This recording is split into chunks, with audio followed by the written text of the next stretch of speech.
Primero, desmontar la barandilla para poder pasar la cajita.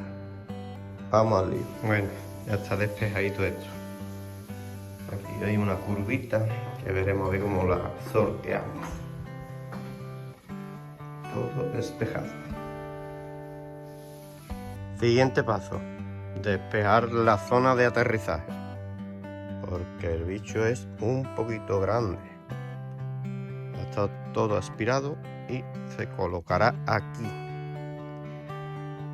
Y es muy grande, es más grande que las torres 1723. Bueno, pues ya está aquí abajo. Después de echar unos sudores para bajarlo por las escaleras, los 100 kilos ya lo tenemos aquí. El hombre de DHL me ha echado una mano a bajarlo, porque es que si no, vamos, pesa 100 kilos con embalaje. Es un monstruo.